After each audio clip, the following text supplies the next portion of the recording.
एक संत पहुंच गए और संत ने जाकर क्या किया, एक माला दी। इस माला का नाम था प्रसादी माला। और कई इस माला को आप अपने पास रखना। हुआ ऐसी माला थी कि उसको केवल एक बार कहा जाता था कि इतने व्यक्तियों का भोजन बनना है, बस इतना कहा जाता था और थाली तैयार हो जाती थी। तुम संत ने सोचा कि मैं इस माला का क्या करूंगा, भाई अकेला हूं, तो रोटी सुबह चाहिए, तो शाम को चाहिए, इतनी बड़ी माला का मुझे क्या करना। तो इंद्र की सभा में गए और इंद्र राजा था, तो कब प्रजा का भरण पोषण करता रहेगा, उस माला को देखकर आएगा।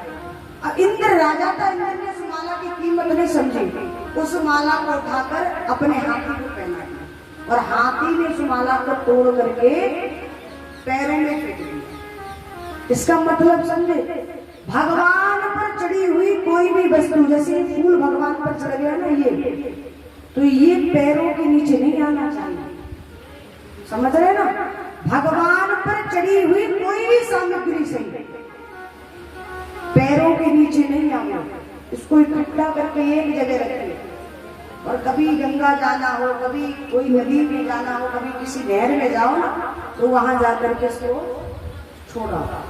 और कभी इधर उधर नहीं है, यहाँ फूल चढ़ाया, इधर चढ़ाया, थोड़ी देर बाद डाल दिया। तो आप जितना पुण्य नहीं करते हो, उससे ज्यादा दुगना पाप लग जाता है। अब इंद्र ने जैसे ही उस माला का अपमान किया तो श्री नष्ट हो गई, यानी लक्ष्मी नष्ट हो गई। और उधर से बलि ने चढ़ाई कर दी, त्रिलोकी का राज छीन लिया।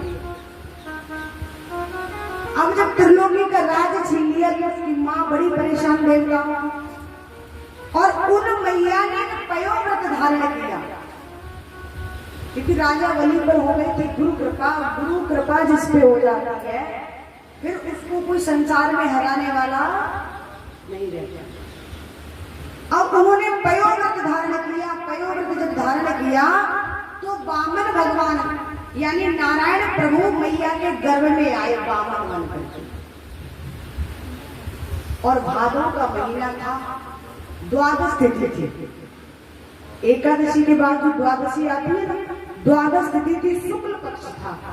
और दिन के ठीक 12 बजे भगवान वामन बन करके मैया के गर्भ से जन्म ले गए। बोली बाके बिहारी लाल की, हुम्मत बारी जाकी चाल मेरो अतिथि को लाल, रखे घूंघर वाले काल मेरो अतिथि को लाल, रखे बारी जाकी चाल मेरो।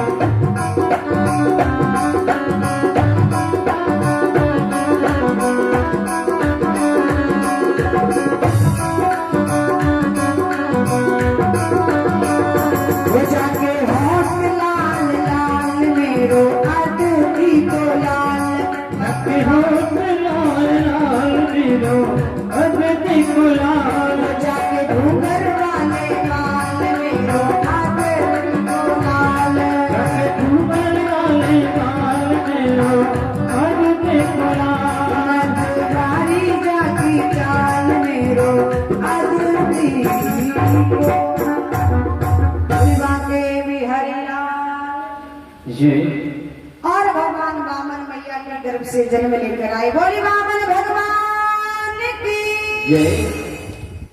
ये भादव का महीना ना बड़ा श्रेष्ठ माना गया है।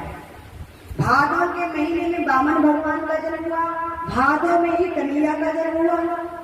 भगवान कन्हैया कब आए? भादव के महीने में।